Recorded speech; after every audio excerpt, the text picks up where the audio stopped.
देख रहे हैं वीआईपी न्यूज और वीआईपी विशेष में आपका बहुत बहुत स्वागत है। किसानों की ओर से लगातार प्रदर्शन किया जा रहा है। आज 10वां दिन है और किसान जो है प्रदर्शन कर रहे हैं। कल किसानों ने दिल्ली कूच किया, लेकिन इस दौरान जो है प्रशासन के साथ उनकी जोरदार टक्कर भी हुई और वह दिल्ली का कूच नहीं कर पाए। साथ ही साथ एक युवक की मौत हो गई।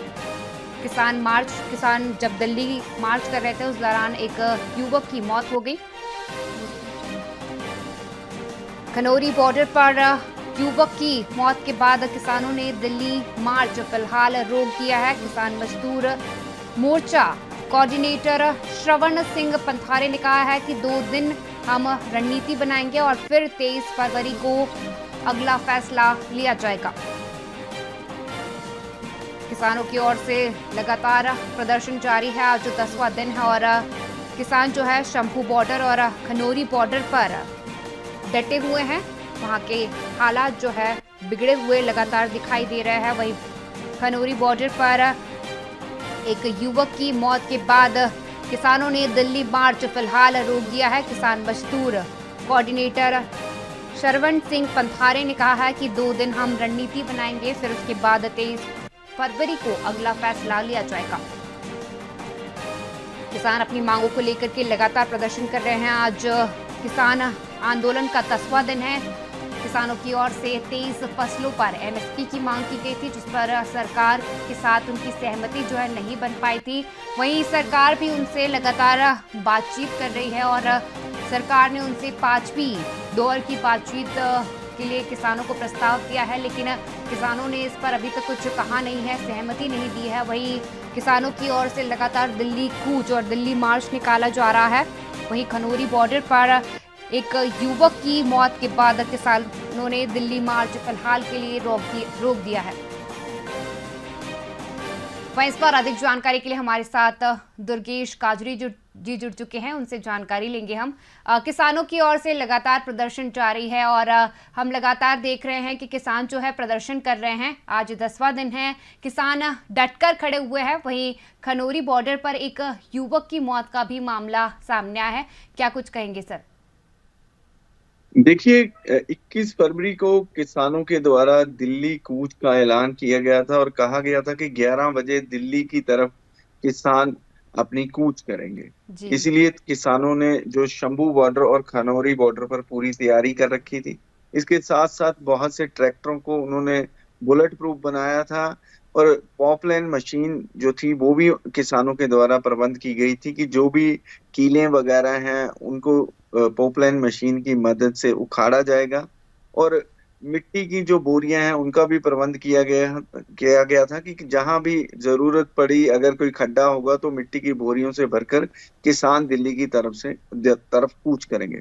परंतु जो हरियाणा सरकार की तरफ से पूरी तैयारी की गई थी, बहुत सी कंपनियां 60-65 के करीब जो पैरामिलिट्री फोर्सेस की कंपनियां हैं वो अलग अलग बॉर्डर्स पर तैनात की गई हैं कि किसान दिल्ली की तरफ ना बढ़ सके।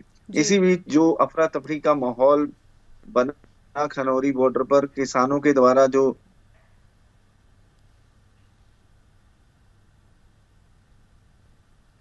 दुर्गेश जी से हमारा संपर्क अभी फिलहाल के लिए नहीं बन पा रहा है, दोबारा हम उनके पास लौटेंगे। वही मैं आपको बता रही थी कि किसानों की ओर से जो है लगातार प्रदर्शन किया जा रहा है और सर आप बता रहे थे कि वहां पर एक मामला भी हुआ है, एक युवक की मौत हो गई है। क्या कुछ कहेंगे इस पर? किसानों के द्वारा पराली को आग लगाएगी। आग में उन्होंने जो मिर्चें डालकर आग लगाई कि जिससे जो धुआं होगा, क्योंकि हवा का रुख तो हरियाणा की तरफ था, तो वहां जो पुलिस कर्मी थे उनको सांस लेने में काफी मुश्किल का सामना हुआ। इसी बीच वहां झड़प हुई। झड़प के बीच एक नौजवान था जो बठिंडा का था, 2 बहनों का इकलौता भाई था, जिसकी माता की पहले मृत्यु हो चुकी है, शुभकरण सिंह। उसके सिर में गोली लगने से मौत हो गई है। गोली जो है वो असली गोली है या रबड़ बुलेट है, अभी इसकी जांच होनी है। और उसकी जो पार्थिव शरीर है, मृतक शरीर है, उसको राजेंद्रा अस्पताल में रखा गया है और किसान संगठन मांग कर रहे हैं कि जल्दी से जल्दी इसका पोस्टमार्टम हो ताकि पूरी की पूरी सच्चाई सामने आए कि कौन सी गोली से इसकी मृत्यु हुई है। वहीं पंजाब सरकार से बार बार अनुरोध कर रहे हैं कि किसान संगठन कि जल्दी से जो है, जो मृतक किसान है उसका पोस्टमार्टम कराया जाए ताकि उसकी सच्चाई सामने आए। जी। इसी बीच कल जो पंजाब के मुख्यमंत्री हैं भगवंत मान ने मीडिया से मुखातिब होकर हुए कहा कि वो किसानों के साथ हैं, किसान अपनी जो मांग कर रहे हैं वो जायज मांगे हैं, और केंद्र सरकार पंजाब सरकार को डरा रही है, कह रही है कि पंजाब में राष्ट्रपति राज लगा देंगे। और भगवंत मान ने ये ऐलान किया है कि वो किसानों के साथ हैं, किसी भी पंजाब के किसान को वो मरने नहीं देंगे। उन्होंने पंजाब जितने स्तर की वार्ता हुई है उसमें 3 बार पंजाब के किसानों के वकील के तौर पर उन्होंने मीटिंग में भाग लिया है, और केंद्र सरकार से अनुरोध किया है कि जल्दी से जल्दी जो किसानों की जायज मांगे हैं उन्हें पूरा किया जाए। जी। किसानों की जो जायज मांगे हैं, किसान लगातार उसके लिए प्रदर्शन कर रहे हैं। उनका कहना है कि उनकी मांगों को जो है पूरा किया जाना चाहिए, लेकिन किसान जो है 23 फसलों पर एमएसपी की मांग कर रहे हैं, जिसका प्रस्ताव जो है सरकार से आज तक उनकी सहमति इस पर नहीं बन पाई है, क्योंकि कई ऐसे सारे वर्ग है, कहीं ना कहीं इस वजह से दूसरे वर्गों को जो है परेशानियों का सामना करना पड़ेगा, क्योंकि अर्थव्यवस्था भी इस वजह से कहीं ना कहीं डगमगा जाएगी। बिल्कुल जी। जो धरने प्रदर्शन हो रहे हैं आज, जो किसान संगठन है उस नवयुवक की जो मृत्यु हुई है उसके कारण पूरे हरियाणा में 2 घंटे के लिए उन्होंने जाम का ऐलान किया था, जिसमें आने जाने वाले यात्रियों को भारी परेशानी का सामना करना जी। पड़ा। इसी साथ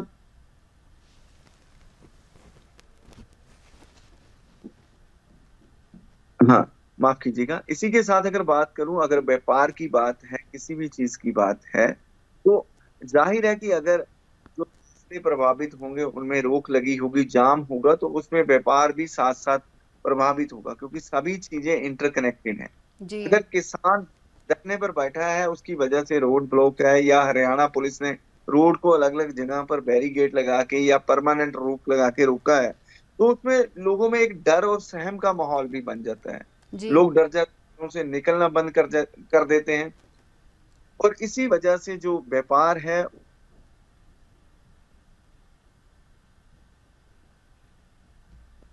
जी। जी। वहीं यदि मैं बात करूं किसानों के प्रदर्शन की, और किसान जो है लगातार प्रदर्शन कर रहे हैं अपनी मांगों को लेकर के, जो है किसानों की ओर से प्रदर्शन लगातार किया जा रहा है, वहीं कहीं ना कहीं मध्यम वर्ग के जो लोग होते हैं उनके लिए सरकार कुछ खास कर नहीं रही, क्योंकि उनका ऐसा मानना होता है कि हम टैक्स भर रहे हैं, सब कुछ कर रहे हैं, और किसानों को जो है सरकार की ओर से फायदा दिया जा रहा है, दूसरे वर्ग के जो लोग हैं उन लोगों को फायदा दिया जा रहा है। कहीं ना कहीं इस वजह से जो है मध्यम वर्ग के लोग जो हैं वो पिसते हुए नजर आते हैं। देखिए, अक्सर यही कहा जाता है कि जो मध्यम वर्ग के लोग हैं उनको सबसे ज्यादा दुख और तकलीफों का सामना करना पड़ता है। जी। अगर सरकार इंटरेस्ट रेट बढ़ाती है तो उनका घर का बजट जो ईएमआई बढ़ने की वजह से बिगड़ जाता है। जी। अगर महंगाई बढ़ती है तब भी उनको अपने बजट को एडजस्ट करना पड़ता है। जी। और अगर मैं सबसे ज्यादा टैक्स पेइंग वर्ग की बात करूं तो हिंदुस्तान में सबसे ज्यादा टैक्स भरने वाला वर्ग मध्यम वर्ग ही है। जी। जितने भी टैक्स पेयर हैं वो अपना टैक्स अदा करते हैं, उसके इवज में जो उनको सहूलतें मिलनी चाहिए उनको कोई सहूलत नहीं दी जाती। अगर मैं सेहत की बात करूं, एजुकेशन की बात करूं, या अन्य कोई किसी भी सुविधा की बात करूं, तो इनको सबसे अंतिम पंक्ति के अंतिम स्थान पर रखा जाता है। जबकि जो दूसरे वर्ग हैं, अगर किसानों की बात करें या बीपीएल परिवारों की बात करें, तो इन लोगों को अगर कोई सहूलत देनी होती है तो उनको पहले स्थान पर रखा जाता है। तो मध्यम वर्ग हमेशा अपने आप को परेशान समझता है और यही समझता है कि सरकारें उनकी तरफ कोई ध्यान नहीं दे रही हैं, जबकि वो टैक्स पे करते हैं। वो अपने गाढ़े खून पसीने की कमाई से जो कमाई करते हैं उनमें 33% टैक्स अदा करते हैं। इसके बाद भी सरकारें उनको अनगोला रखती हैं। जी। क्या सरकार को मध्यम वर्ग के लोगों पर ध्यान देना चाहिए, क्योंकि मध्यम वर्ग के लोग जो हैं वो कहीं ना कहीं पिसते हुए नजर आ रहे हैं। यदि मैं शिक्षा की बात करूं तो शिक्षा के क्षेत्र में भी कहीं ना कहीं उन्हें फायदा नहीं मिल पाता है, क्योंकि लोअर कास्ट की बात करूं, अपर कास्ट की बात करूं तो अपर कास्ट वालों का तो ठीक ही है, उनको तो मिल ही रहा है फायदा। वहीं लोअर कास्ट वालों को भी सरकार की ओर से कई सारी नीतियां हैं, योजनाएं जो उन्हें दी जा रही है, लेकिन मध्यम वर्ग के जो लोग हैं वो कहीं ना कहीं इन सब चीजों से अछूते नजर आते हैं। जी बिल्कुल। जो मध्यम वर्ग के लोग हैं उनकी मध्यम इनकम होती है, इस जी वजह से सरकार ने एक इनकम कैप तय करके रखा होता है कि इसी कैप के अंदर जो लोग आते हैं उनको बेनिफिट दिया जाए। जी जब भी कोई इस कैप से बाहर निकलता है वो सहूलतों से वंचित हो जाता है। मैंने आपको पहले भी बताया कि जब कोई बजट आता है तो बजट में अगर प्रावधान किए जाते हैं तो वो या तो बीपीएल परिवारों के लिए किए जाते हैं या बड़ी बड़ी कंपनियों के लिए किए जी जाते हैं। पर जो मध्यम वर्ग के लोग हैं अक्सर इन सब चीजों से अछूते रह जाते हैं, और जब भी कोई बजट में नया टैक्स ऐड किया जाता है तो उसका सबसे ज्यादा प्रभाव जो है वो मध्यम वर्ग को ही पड़ता है। सरकारों ने, जितनी भी सरकारें आज तक बनी है पिछले 75-76 सालों में, आज तक किसी ने भी मध्यम वर्ग की तरफ कोई ध्यान नहीं दिया है। जी जी जी दुर्गेश जी, तमाम जानकारी के लिए आपका बहुत बहुत शुक्रिया। किसानों की ओर से जो है लगातार प्रदर्शन किया जा रहा है। किसान अपनी 23 फसलों पर एमएसपी की मांग कर रहे हैं और डटे हुए हैं। वहीं किसान जो है दिल्ली कूच कर रहे थे। इस दौरान खनौरी बॉर्डर पर एक युवक की मौत हो गई। किसानों ने दिल्ली मार्च फिलहाल के लिए रोक दिया है।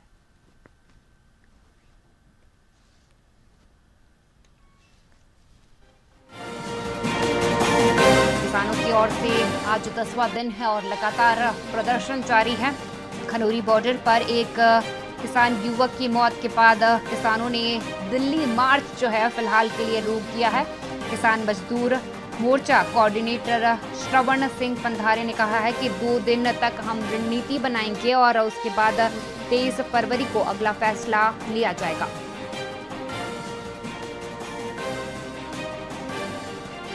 किसान अपनी जायज मांगों को लेकर के लगातार प्रदर्शन कर रहे हैं। उनकी मांग है कि 23 फसलों पर जो है सरकार उन्हें एमएसपी दे।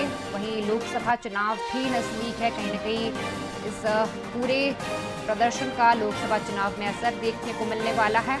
किसान लगातार अपनी मांगों को लेकर के जो है डटे हुए हैं, प्रदर्शन कर रहे हैं। वहीं यदि मैं प्रशासन की बात करूं तो प्रशासन की ओर से भी सुरक्षा को लेकर के पुख्ता इंतजाम किए गए हैं।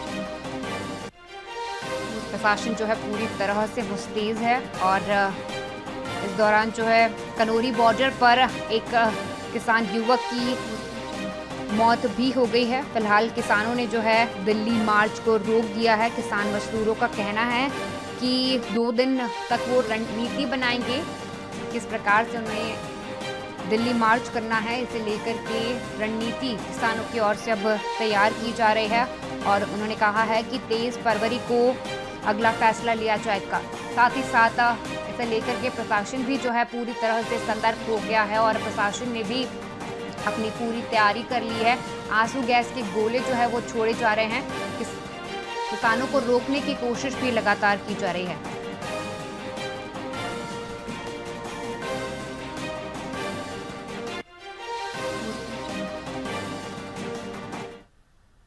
चलिए यूपी की बात कर लेते हैं। तो यूपी में आज से बोर्ड परीक्षाएं शुरू हो गई है, जिसे लेकर के सीसीटीवी की निगरानी की जा रही है। मोहनलालगंज के सभी केंद्रों में पुलिस की निगरानी जो है की जा रही है। उप जिलाधिकारी लगातार केंद्रों का निरीक्षण भी कर रहे हैं। छात्रों के प्रवेश होने पर उनकी चेकिंग भी की गई ताकि शांतिपूर्ण तरीके से परीक्षाएं संपन्न हो सके और शांतिपूर्ण व्यवस्था से पूरी यूपी बोर्ड की परीक्षाएं हो सके, जिसे लेकर के जो है प्रशासन ने भी पूरी तैयारी की गई है। सीसीटीवी कैमरे से जो है निगरानी की जा रही है ताकि नकल विहीन परीक्षा जो है हो सके। यूपी बोर्ड की परीक्षाएं जो है आज से शुरू हो गई है। सीसीटीवी की निगरानी में ये परीक्षाएं हो रही है। मोहनलालगंज के सभी केंद्रों में पुलिस की निगरानी है। पुलिस तैनात की गई है ताकि बच्चों को किसी भी प्रकार की परेशानियों का सामना ना करना पड़े। छात्र छात्राएं जो है वहां पर बड़ी संख्या में मौजूद है और आज यूपी बोर्ड की परीक्षाएं जो है शुरू हो चुकी है। प्रशासन की ओर से भी इसे लेकर के पूरी तैयारियां की गई थी। सीसीटीवी कैमरे की निगरानी में ये परीक्षाएं हो रही हैं। उप जिला अधिकारी लगातार केंद्रों का निरीक्षण भी करते हुए नजर आ रहे हैं। मैं आपको बता दूं कि शांतिपूर्ण व्यवस्था से पूरी यूपी बोर्ड की परीक्षाएं की जा रही है। वहीं इस बार अधिक जानकारी के लिए बलराम सिंह लखनऊ से संवाददाता जुड़ चुके हैं, उनसे जानकारी लेंगे।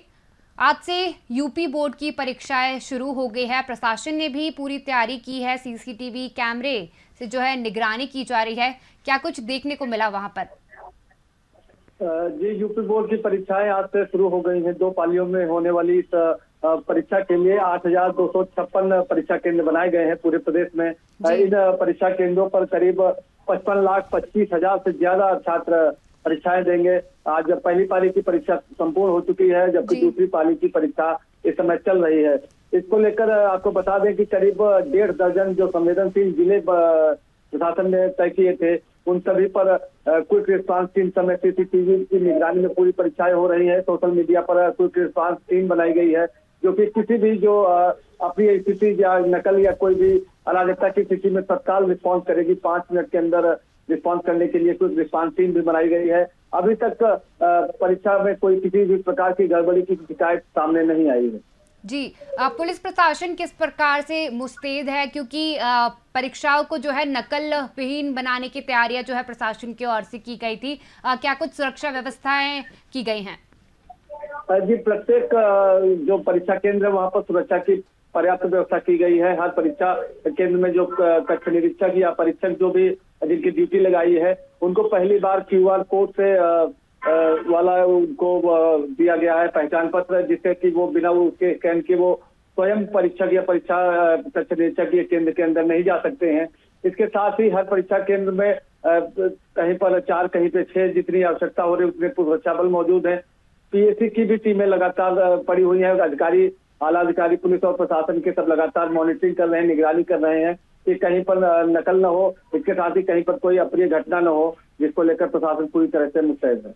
जी, वहीं उप जिलाधिकारी ने भी केंद्रों का निरीक्षण किया है। क्या कुछ देखने को मिला? कितनी बार जो है उप जिलाधिकारी केंद्रों का निरीक्षण करने के लिए गए हैं और क्या कुछ वहां का माहौल देखने को मिला है? कल प्रमुख सचिव माध्यमिक शिक्षा ने प्रेस कॉन्फ्रेंस करके पूरे प्रदेश के समस्त जिलाधिकारी और उप जिलाधिकारी समेत जो भी प्रमुख अधिकारी थे, उन सबको निर्देश दिया था कि अपने क्षेत्रों में आने वाले समस्त परीक्षा केंद्रों की वो निगरानी करें। इसके साथ ही पुलिस को ये सख्त निर्देश दिए गए थे कि परीक्षा केंद्रों के आसपास यदि कोई अराजक तत्व या परीक्षा केंद्रों में कोई भी गड़बड़ी दिखे तो तत्काल उन अराजक लोगों की गिरफ्तारी की जाए। परीक्षा में किसी भी प्रकार की नकल बर्दाश्त नहीं की जाएगी। ये CM योगी का भी सख्त निर्देश है, इसका पालन कर रहा है पुलिस और प्रशासन पूरी तरह से।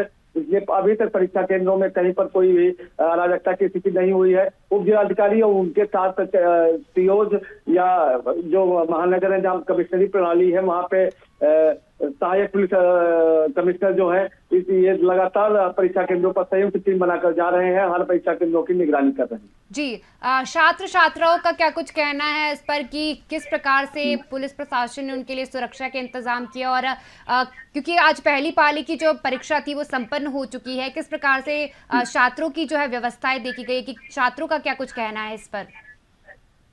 जी, चूंकि सुबह परीक्षा केंद्रों पर जाने के लिए छात्र बहुत ही उत्साहित थे, क्योंकि परीक्षा का पहला दिन था, इसलिए हर छात्र समय से परीक्षा केंद्र में पहुंचना चाह रहा था।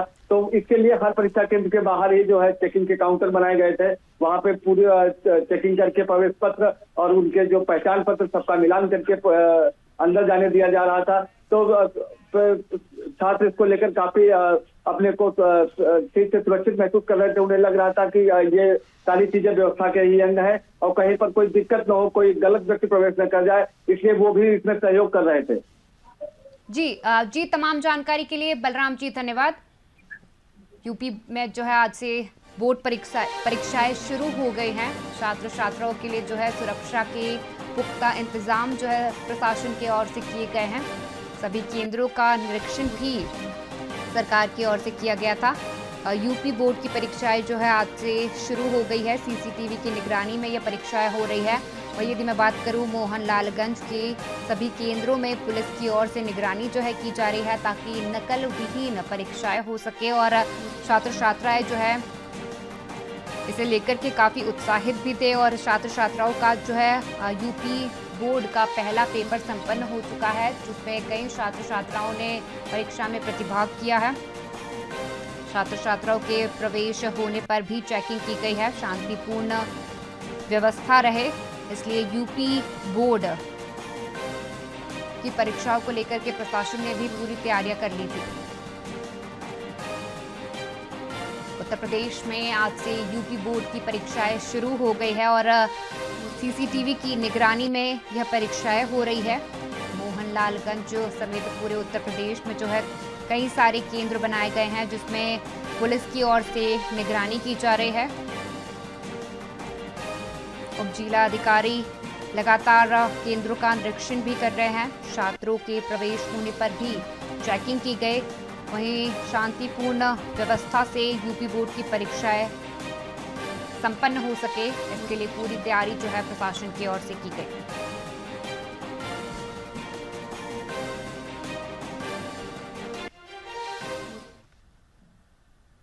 चलिए उत्तराखंड की बात कर लेते हैं। उत्तराखंड में लोकसभा चुनाव को लेकर के तैयारी की जा रही है। वहीं कांग्रेस भी जो है लोकसभा चुनाव की तैयारियों में जुट चुकी है। कांग्रेस महिला राष्ट्रीय अध्यक्ष अलका लांबा आज देहरादून पहुंची। कांग्रेसी नेताओं ने उनका जोरदार स्वागत किया। प्रदेश में नारी न्याय सम्मेलन की शुरुआत हुई और आगामी लोकसभा चुनाव को लेकर के जो है इस दौरान चर्चा की गई। पीड़ित महिलाओं को निःशुल्क वकील उपलब्ध कराए जाएंगे। हर जिले में नारी न्याय सम्मेलन का कांग्रेस जो है आयोजन करेगी। आगामी लोकसभा चुनाव को लेकर के सभी पार्टियां तैयारियों में जुट चुकी है। वहीं कांग्रेस की ओर से भी उत्तराखंड में तैयारियां की जा रही है। कांग्रेस जो है पूरी तरह से तैयार हो चुकी है। आगामी लोकसभा चुनाव को लेकर के सभी पार्टियां जो है तैयार हो चुकी है। कांग्रेस की ओर से भी लगातार तैयारियां की जा रही थी। वहीं आज इसी कड़ी में कांग्रेस की राष्ट्रीय अध्यक्ष महिला राष्ट्रीय अध्यक्ष जो है अलका लांबा आज देहरादून पहुंची है जहां पर कांग्रेस कार्यकर्ताओं ने उनका जोरदार स्वागत भी किया। वहीं इस पर अधिक जानकारी के लिए हमारे साथ विक्रम श्रीवास्तव जी जुड़ चुके हैं, उनसे जानकारी लेंगे हम। लोकसभा चुनाव नजदीक है और सभी जो पार्टियां हैं सभी की ओर से तैयारियां शुरू हो गई है। कुछ ही समय रह गया है लोकसभा चुनाव को। वहीं यदि मैं बात करूं कांग्रेस की तो आज जो है अलका लांबा देहरादून पहुंची हैं, उत्तराखंड पहुंची। उत्तराखंड का दौरा है आज उनका और उन्होंने नारी सम्मेलन का जो है आज से शुरुआत की है। क्या कुछ देखने को मिला है, क्या कुछ कहेंगे सर? जो है लोकसभा चुनाव 2024 का जो लोकसभा आम चुनाव है उसकी आचार संहिता लगभग 7 मार्च से लग जाएगी। और जिस तरह से देखिए 17 राज्यों के बाद ये 18वां राज्य था जहां कांग्रेस की राष्ट्रीय जो अध्यक्षा है अलका लांबा आज पहुंची है। जिस तरह से उनका जो दिन भर का कार्यक्रम था, देखिए सबसे पहले वो जौलीग्रांट एयरपोर्ट जब पहुंची तो वहां पर कांग्रेसी कार्यकर्ताओं ने गर्मजोशी के साथ उनका स्वागत किया। उसके बाद वो मीडिया से मुखातिब हुई। उन्होंने यहाँ पर एक पोस्टर जारी किया जिसमें जो तमाम भारतीय जनता पार्टी से जुड़े हुए वो लोग हैं जो जिनके ऊपर महिला उत्पीड़न के आरोप लगे हुए हैं, जिस तरह से चाहे वो कुलदीप सिंह सेंगर हो या ब्रजभूषण शरण हो। और इसी के साथ ही देखिए जो उत्तराखंड के अंदर कांग्रेस पार्टी लगातार अंकिता भंडारी के माध्यम से भारतीय जनता पार्टी को टारगेट कर रही है उसका भी जिक्र किया। और इसके साथ ही उन्होंने अपने जो कार्यक्रम है चुनावी जो कार्यक्रम है उसकी जानकारी देते हुए उन्होंने बताया कि उत्तराखंड के प्रत्येक जिले में नारी शक्ति जो सम्मेलन है उसकी वो कार्यक्रम किया जाएगा। उस कार्यक्रम की आज विधिवत जो शुरुआत है वो कांग्रेस भवन से कर दी गई। जिस वक्त अलका लांबा कांग्रेस भवन पहुंची वहां पर उनका पारंपरिक उत्तराखंड पारंपरिक तरीके से उनका स्वागत किया गया। उसके बाद वो मीडिया से मिली और तमाम बिंदुओं पर जो कांग्रेस पार्टी लगातार भारतीय जनता पार्टी के ऊपर प्रधानमंत्री नरेंद्र मोदी के ऊपर जिन बातों को लेकर के आरोप लगाती रहती है उन्हीं मुद्दों का उन्होंने जिक्र किया। इसके साथ साथ अपनी जो रणनीति है उस रणनीति के तहत उन्होंने कहा कि देखिए जो भी महिला अगर पीड़ित है उसके पास अगर वकीलों के फीस के लिए पैसे नहीं है तो कांग्रेस पार्टी है वो वकील फ्री उपलब्ध कराएगी। इसके साथ ही उन्होंने एक फंड इकट्ठा किया है जिसके माध्यम से महिलाओं को सशक्त किया जाएगा। कई कार्यक्रम उन्होंने बताया कि महिलाओं को सशक्त करने के जो तरीके हैं, जो कार्यक्रम है वो चलाए जाएंगे। और जिस तरह से देखिए, जाहिर सी बात है, महिलाओं की जो सबसे बड़ी समस्या है जिससे वो जूझती है, सैनिटरी पैड को लेकर के उन्होंने कहा कि हम महिलाओं को जो स्वयं सहायता समूह के माध्यम से महिलाओं को सशक्त करेंगे और प्रत्येक महिलाओं को हर महीने 10 सैनिटरी पैड देंगे। तो कई ऐसी महिलाओं से जुड़ी हुई जो बातें थी वो राष्ट्रीय अध्यक्ष अलका लामा यहाँ पर कर चुकी है, क्योंकि देखिए उनका 3 बजे तक का ही उत्तराखंड में कार्यक्रम था। यहाँ से वो रवाना होने वाली है, जौहरी ग्रांट एयरपोर्ट पहुंचने वाली होंगी। और जिस तरह से वो आकर के यहाँ पे गर्म जोशी के साथ उनका जो स्वागत हुआ और जिस तरह से उन्होंने कार्यकर्ताओं को मंत्र दिए, हमने देखा कि जब वो मीडिया से मुखातिब हो रही थी तो उस दौरान कांग्रेस प्रदेश अध्यक्ष करण मेहरा भी वहां पर मौजूद थे और महिला कांग्रेस प्रदेश अध्यक्ष है ज्योति रौतेला, वो भी वहां पर मौजूद थी। और पहली बार ऐसा देखा गया कि कांग्रेस की प्रेस कॉन्फ्रेंस में एक डिसिप्लिन देखा गया। तो कहीं ना कहीं वो जो भारतीय जनता पार्टी की जो रणनीति है, भारतीय जनता पार्टी की जो संगठनात्मक जो कार्यशैली है, उस कार्यशैली को अपनाते हुए कांग्रेस पार्टी की अपना दमखम दिखा रही है। जमीन पर कैसे उतरा जाए, कैसे मुद्दों को इन मुद्दों के माध्यम से कांग्रेस पार्टी के पक्ष में लाया जाए। देखिए, जैसा मैंने बताया कि बड़ी चुनौती है विपक्ष में कांग्रेस पार्टी की है। 2 बार उत्तराखंड के अंदर विधानसभा चुनाव लगातार हार चुके हैं। दोनों ही बार लोकसभा के जो चुनाव थे 5 सीटें वो हार चुके हैं, क्योंकि उत्तराखंड के अंदर 5 लोकसभा सीटें हैं और 5 लोकसभा सीटें वो 2 बार लगातार हार चुके हैं जब से नरेंद्र मोदी प्रधानमंत्री का चेहरा बने हैं। तो कहीं ना कहीं बड़ी चुनौती कांग्रेस पार्टी के सामने है कि कैसे वो 5 में से 3-2 रखे, 2-3 रखे या 5 की 5 लोकसभा सीटें जीते। क्योंकि पुराना अगर इतिहास देखें उत्तराखंड का, तो उत्तराखंड राज्य बनने के बाद भारतीय जनता पार्टी की जब सरकार थी, भुवन चंद्र खंडूरी जब चीफ मिनिस्टर थे, तो उस दौरान कांग्रेस विपक्ष में थी और कांग्रेस ने 5 लोकसभा सीटों को जीत करके यहाँ पर इतिहास रचा था। तो कहीं ना कहीं वही रणनीति जो है उस रणनीति के तहत काम होगा। हालांकि देखिए, जो प्रत्याशी है 5 लोकसभा सीटों पर, ऐसे कहा जा रहा है कि कांग्रेस पार्टी के पास मजबूत कैंडिडेट नहीं है। ऐसे में जिसको भी कांग्रेस पार्टी अगर खड़ा करेगी तो बड़ी चुनौती रहेगी कि किस तरह से वो चेहरा हो जिसको लोकसभा सीटों में लोग अच्छी तरह से जानते हो, लोगों को पता हो और इजी मिलने वाले नेता हो, तभी जाकर के उनको जो है फायदा मिल सकता है, सीट उनकी जो है वो जीत में कन्वर्ट हो सकती है। लेकिन देखिए, मुकाबला 2 ही पार्टियों के बीच में है। हालांकि आम आदमी पार्टी ने पिछले विधानसभा चुनाव में अपनी मजबूती के साथ अपनी उपस्थिति दर्ज कराई थी, लेकिन धीरे धीरे देखा जाए तो आम आदमी पार्टी का एक तरह से जो जिन नेताओं को लेकर, नेताओं के दम पर वो यहाँ पर विधानसभा में तीसरे विकल्प के तौर पर लोगों को कह रहे थे, सरकार बनाने की बात कर रहे थे, वो अब नेता उस पार्टी में है ही नहीं, वो भारतीय जनता पार्टी के साथ हो गए। तो बड़ी चुनौती में एक बड़ा जोश भर के अलका लामा यहाँ से अपने कार्यकर्ताओं को गई हैं, एक गुरु मंत्र दे करके गई है कि आप जाए, महिलाओं के बीच में जाए, उनको बताएं कि किस तरह से कांग्रेस पार्टी उनके साथ में खड़ी है, किस तरह से कोई भी अगर अन्याय उनके खिलाफ होता है तो उनको वकील भी प्रोवाइड कराने का प्रयास कांग्रेस पार्टी करेगी। प्रयास ही नहीं, एक तरह से गारंटी की बात उन्होंने की है कि गारंटी लेती है कि वो वकील उपलब्ध कराएंगे। जी, वहीं इस दौरान उन्होंने राहुल गांधी की न्याय यात्रा के 5 बिंदुओं पर भी बात की। किन 5 बिंदुओं को लेकर के उन्होंने क्या कुछ कहा है कि राहुल गांधी की कौन सी ऐसी 5 बिंदुएं हैं जिन पर जो है उन्होंने उत्तराखंड में लोगों को बताया है? देखिए, बिल्कुल सामाजिक न्याय, आर्थिक न्याय एक बड़ा मुद्दा है जिसको लेकर के अलका लामा ने भी जिक्र किया है। जिस तरह से 73% लोगों की भागीदारी में उनको कितना फायदा मिल रहा है, ये सारी बातें उन्होंने मंच से की है, जो बातें राहुल गांधी करते हैं। उन्होंने अग्निवीर का भी जिक्र किया यहाँ पर। जैसा मैंने कहा कि अंकिता भंडारी जो प्रकरण है उसको लेकर के लगातार कांग्रेस पार्टी हर मंच से इस बात को उठाती है और उसके माध्यम से सरकार को घेरने का प्रयास करती है। तो देखिए, दूध का जला जो है वो छाछ भी फूंक फूंक करके पीता है और कांग्रेस पार्टी इस बात को बखूबी अच्छी तरह से जानती है कि जिस तरह से जो निर्भया कांड दिल्ली में हुआ था, जिसके कारण से कांग्रेस की जो साख है वो बहुत ज्यादा गिरी थी, और उसी साख को कैसे जो है सत्तारूढ़ जो दल है उसको कैसे सेंधमारी की जाए, कैसे लोगों को बताया जाए कि भारतीय जनता पार्टी जो आरोप कांग्रेस पार्टी के ऊपर लगाती थी उसके दामन खुद दागदार है। तो कहीं ना कहीं देखिए एक बड़ी चुनौती है, और उस चुनौती का सामना करने का गुरु मंत्र जो है आज वो अपने कार्यकर्ताओं को दे करके गई है।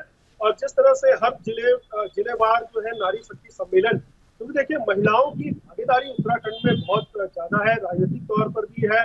और अगर उत्तराखंड में देखें तो हमारी जो उच्च न्यायालय की मुख्य न्यायाधीश है वो महिला है, मुख्य सचिव महिला है, डीएम देहरादून महिला है, विधानसभा अध्यक्ष महिला है। किस तरह से महिलाओं की भागीदारी उत्तराखंड में है ये जीता जागता उदाहरण है। और यही वजह है कि अलका लांबा इस बात को जानती है कि किस तरह से महिलाओं को कांग्रेस के पक्ष में किया जाए, और जो इतिहास उत्तराखंड में विपक्ष में रहते हुए कांग्रेस ने बनाया है उसको बरकरार रखें। जी, वहीं जो नारी न्याय सम्मेलन की शुरुआत कांग्रेस की ओर से की जा रही है, तो यानी कि मैं कह सकती हूं कि इस आगामी लोकसभा चुनाव में कांग्रेस जो है महिलाओं को साधने की कोशिश कर रही है, क्योंकि महिला एक जो बड़ा वोट बैंक होती है उनको साधने की कोशिश जो है कांग्रेस की ओर से की जा रही है। और जी देखिए, बिल्कुल आप अगर याद करें तो विधानसभा चुनाव के दौरान यूपी में प्रियंका गांधी ने एक नारा दिया था, लड़की हूँ लड़ सकती हूँ, काफी फेमस हुआ। हालांकि वो उपलब्धि उनको नहीं मिल पाई थी जिस उपलब्धि के जरिए उन्होंने ये नारा दिया था विधानसभा चुनाव में, वो उनको वहां पर नहीं मिल पाया था।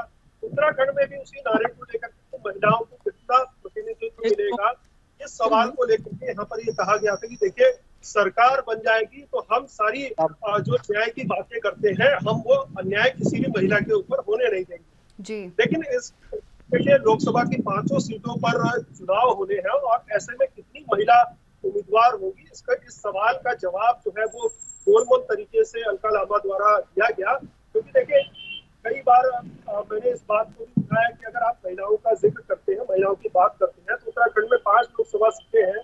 आप स्पष्ट करिए कि कौन सी लोकसभा सीटों पर महिला उम्मीदवार होंगी, कितनी 5 में से 2 होंगी, 5 में से 3 होंगी, या 5 में से 1 होंगी, या 5 में से 1 भी नहीं होंगी। ये तमाम जो सवाल है, क्योंकि देखिए एक तरफ तो आप नारी को सशक्त करने की बात करते हैं, दूसरी तरफ जब चुनाव में टिकट देने की बारी आती है तब नारी सिर्फ आपको वोट बैंक के रूप में नजर आती है, नारी सिर्फ आपको झंडे डंडे पकड़ने के लिए नजर आती है, नारी का जो है वो कम दिखाई देता है।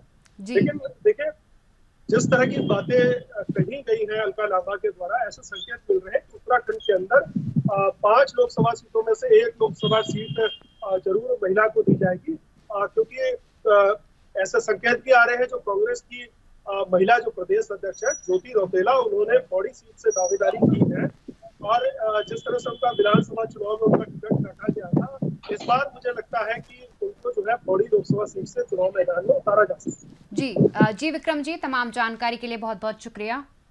उत्तराखंड में जो है लगातार लोकसभा चुनाव को लेकर के तैयारियां की जा रही है। वहीं यदि मैं कांग्रेस की बात करूं तो कांग्रेस की ओर से जो है आज नारी न्याय सम्मेलन का शुभारंभ किया गया। आज से नारी न्याय सम्मेलन की जो है शुरुआत कांग्रेस ने उत्तराखंड में कर दी है। कांग्रेस की महिला राष्ट्रीय अध्यक्ष अलका लांबा जो देहरादून पहुंची थी, जहां पर कांग्रेस के कार्यकर्ताओं और नेताओं ने उनका जोरदार स्वागत भी किया था।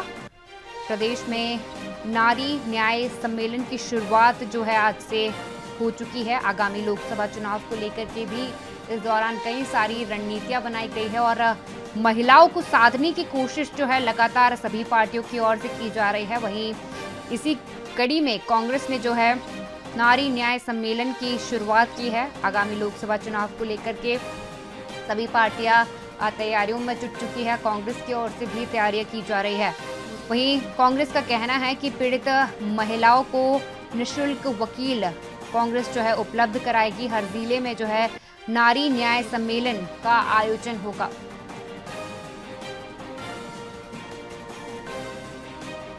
उत्तराखंड में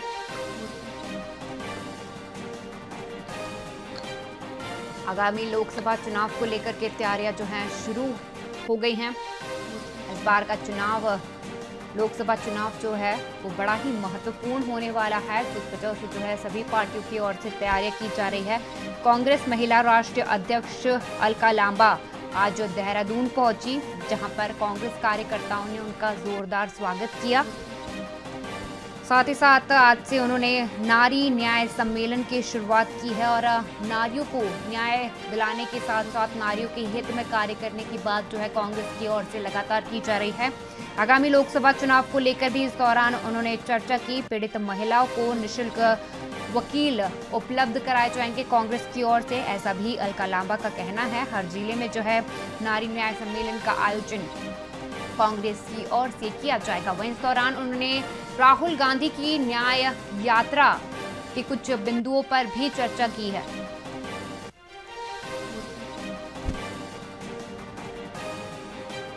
कांग्रेस महिला राष्ट्रीय अध्यक्ष अलका लांबा का आज देहरादून में दौरा था। उन्होंने कई सारे मुख्य बिंदुओं पर चर्चा की और महिलाओं को साधने की कोशिश की।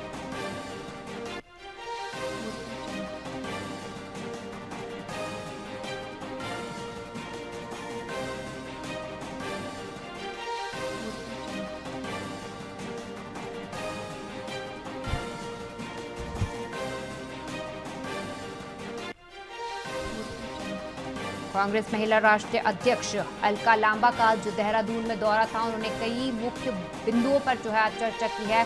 नारी न्याय सम्मेलन की शुरुआत आज से हो चुकी है। प्रदेश भर में जो है नारी न्याय सम्मेलन का आयोजन किया जाएगा। हर जिले में जो है नारी न्याय सम्मेलन का कांग्रेस आयोजन करने वाली है। महिलाओं को साधने की कोशिश लगातार कांग्रेस की ओर से की जा रही है।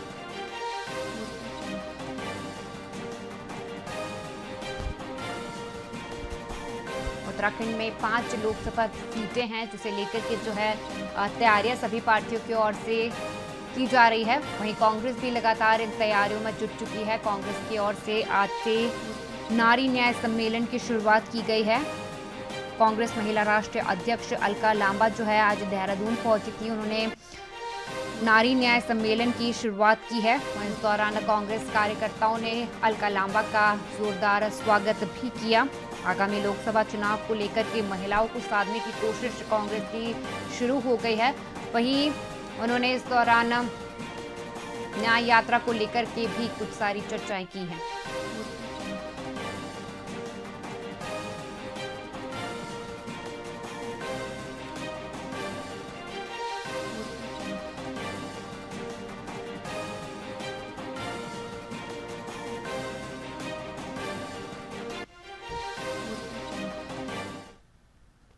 चलिए हरियाणा की बात कर लेते हैं। हरियाणा में जो है विधानसभा का जो बजट सत्र का तीसरा दिन था, जिसमें कई अहम मुद्दों को लेकर के चर्चा हुई। हरियाणा विधानसभा का आज तीसरा दिन था बजट सत्र का। सदन में जो है कई मुद्दों पर चर्चा हुई। वहीं इस दौरान विपक्ष ने प्रदेश सरकार पर जमकर तंज कसा और आयुष्मान भारत कार्ड में कहा कि लोगों को समस्याओं का सामना करना पड़ रहा है। साथ ही साथ उन्होंने कहा कि एम्स को बनने में इतने साल क्यों लग गए हैं, क्योंकि कई साल पहले जो है एम्स के शिलान्यास की बात कही गई थी, लेकिन अभी थोड़ा टाइम पहले रेवाड़ी में एम्स का शिलान्यास प्रधानमंत्री नरेंद्र मोदी की ओर से किया गया। कई साल पहले जो है एम्स के शिलान्यास करने की बात कही थी, लेकिन आज तक जो है बन नहीं पाया एम्स। लेकिन भाजपा का कहना है कि जल्द ही जो है एम्स तैयार हो जाएगा। वहीं इस दौरान कई मुद्दों पर चर्चा हुई।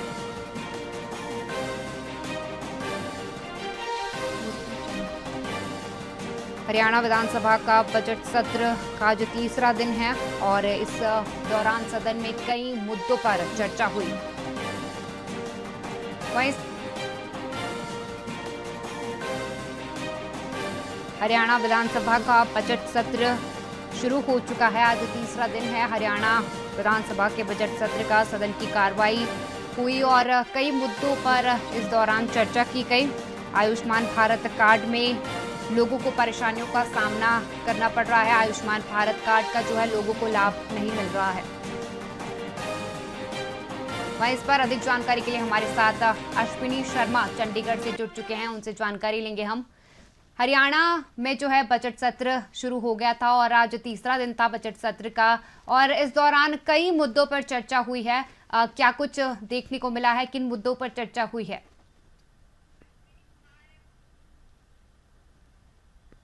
बजट सत्र का तीसरा दिन है और बजट सत्र की शुरुआत आज प्रश्नकाल से शुरू हुई।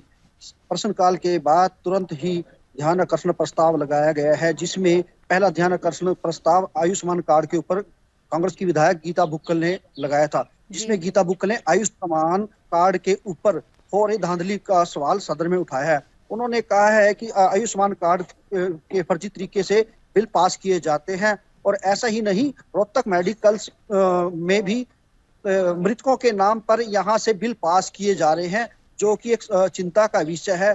तो इस पर सदन में हरियाणा के स्वास्थ्य मंत्री अनिल विज ने उन्हें बताया है कि यदि कोई इस तरह का मामला आता है और वह इसकी जांच करेंगे, क्योंकि ये प्रोजेक्ट पूरे का पूरा केंद्र सरकार का है, तो इसकी कार्रवाई में वो बिना लंबित किए तुरंत कार्रवाई करेंगे।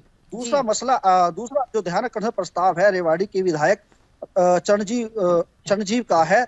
उन्होंने बताया है कि एम्स में इतनी लेट लतीफी हुई है क्योंकि एम्स की घोषणा 2015 में की गई थी, लेकिन इसकी शुरुआत 2024 में की गई है, जो कि 9 साल लेट हो चुका है। आपको बताना चाहूंगा कि मैं 16 फरवरी को प्रधानमंत्री पीएम मोदी ने एम्स के शिलान्यास किया था। इस बारे में कांग्रेस के विधायक ने सदन में विपक्ष को घेरते हुए कहा है कि जब इसकी शुरुआत की घोषणा की गई थी, उस दौरान इसकी लागत अनुमानित लागत 3,000, सरकार इसको 300 करोड़ रुपए का प्रोजेक्ट बता रही है, जिसके कारण अब इस एम्स की 4 दीवारी भी पूरी नहीं होगी। उन्होंने इसके साथ ही सरकार से सदन में पूछा है कि एम्स कब तक पूरा हो जाएगा, तो इसके जवाब में स्वास्थ्य मंत्री अनिल विज ने बताया है कि नवंबर 2025 में एम्स शुरू हो जाएगा, लेकिन विपक्ष ने सरकार को इस पर लगातार घेरा। तो उसके जवाब में उप मुख्यमंत्री दुष्यंत चौटाला ने विपक्ष को जवाब देते हुए कहा है कि नवंबर 2025 में एम्स का एक ब्लॉक तैयार हो जाएगा, जिसमें ओपीडी शुरू हो जाएगी। लेकिन कांग्रेस की विधायक ने बताया सरकार को फिर घेरा है कि आप लोग तो बोल रहे थे कि एम्स 2025 में पूरा तैयार हो जाएगा। उन्होंने अगला क्वेश्चन सरकार पर दागा है कि कब इसकी ओपीडी और कब इसमें क्लासेस शुरू होंगी। तो उस उप मुख्यमंत्री ने बताया कि जल्द ही 2025 में इसकी पूरी की पूरी शुरुआत होगी। इसके अलावा भी सदन में आज विपक्ष और सत्ता पक्ष के बीच नोकझोंक लगातार जारी है। अभी इस वक्त भी विपक्ष ने सरकार के खिलाफ अविश्वास प्रस्ताव लेकर आई है, जिसमें सरकार के द्वारा लगातार विपक्ष को कोसा जा रहा है। जी वही यदि मैं बात कर लूं बेरोजगारी को लेकर के, तो बेरोजगारी के मुद्दे पर भी इस दौरान चर्चा की गई थी। वहीं यदि मुख्यमंत्री मनोहर लाल खट्टर की बात करूं तो उनका कहना है कि पहले जो थी 36% बेरोजगारी थी और अब 9% हो गई है। इस पर क्या कुछ कहेंगे? बिल्कुल, सदन में बेरोजगारी का मुद्दा भी 3 दिनों से विपक्ष उछाल रहा है, लेकिन मुख्यमंत्री कहते हैं कि हमारी सरकार में बिना पर्ची खर्ची के बेरोजगार युवाओं की भर्ती की जाती है, जबकि पहले के समय में युवाओं नौकरी के नाम पर भ्रष्टाचार का खेल खेला जाता था। वहीं विपक्ष भी सरकार पर आरोप लगा रहा है कि हरियाणा पब्लिक सर्विस कमीशन हो या हरियाणा स्टाफ सिलेक्शन कमीशन, नौकरियों की भर्ती उसमें लगातार लेन देन से होती है और लगातार इस सरकार के कार्यकाल में सबसे ज्यादा पेपर लीक आउट हुए हैं, जिसके कारण युवाओं को रोजगार के मौके नहीं मिल रहे हैं और सरकार की हर भर्ती कोर्ट में चैलेंज किया जाता है और कोर्ट की आदेश के अनुसार ही लगातार भर्तियों को रद्द किया जा रहा है, क्योंकि लगातार भर्ती मामले में घोटाले हो रहे हैं। जी भर्ती मामले में जैसे मुख्यमंत्री जो हैं मनोहर लाल ने कई सारी नई नीतियों के बारे में भी बताया है, इस पर क्या कुछ जानकारी है? जी बिल्कुल, मनोहर लाल के दूसरे कार्यकाल में लगातार सरकार ये कह रही है कि इसमें बेरोजगार युवाओं को बिना पर्ची के भर्ती किया जा रहा है, युवाओं को मेरिट के आधार पर नौकरी दी जा रही है, बिना भेदभाव के नौकरी दी जा रही है, कोई क्षेत्रवाद नहीं हो चल रहा है और इससे बेरोजगार युवाओं को लगातार रोजगार देने के दिशा में सरकार काम कर रही है, जिसके तहत ही हरियाणा में ठेका प्रथा खत्म करके हरियाणा सरकार के द्वारा कौशल निगम बनाया गया है, जिसके तहत सरकार कर्मचारियों की वहां नियुक्ति करती है और जब उनको सीधे ही उनके खातों में उनकी सैलरी डाली जाती है। इस दौरान सरकार और कर्मचारियों के बीच में किसी भी प्रकार की कोई ठेकेदारी प्रथा नहीं है। जी वही यदि मैं बात कर लूं हरियाणा की, तो हरियाणा में जैसे अभी विधानसभा का बजट सत्र चल रहा है और क्या मैं कह सकती हूँ या क्या मैं ऐसा बोल सकती हूँ कि वहां पर युवाओं को जो है नौकरियां दी जा रही है, क्या युवा वहां से युवाओं को मिल रही है नौकरियां वहां पर? बिल्कुल, कल ही मुख्यमंत्री मनोहर लाल ने सदन में बताया था कि आने वाले 3-4 दिनों में हजारों नौकरियां खोली जाएंगी, जिसमें लगा प्रदेश के युवाओं को रोजगार दिया जाएगा। जी जी अश्विनी जी, तमाम जानकारी के लिए धन्यवाद। हरियाणा का जो है बजट सत्र चल रहा है, जिसमें कई मुद्दों को लेकर के चर्चा की गई। वहीं विपक्ष ने जो है प्रदेश सरकार पर जमकर निशाना साधा और बजट सत्र में प्रदेश सरकार को जमकर घेरा है। उन्होंने कहा है कि एम्स के शिलान्यास जो है 2015 में की गई थी, लेकिन अब तक एम्स बनकर तैयार क्यों नहीं हुआ है।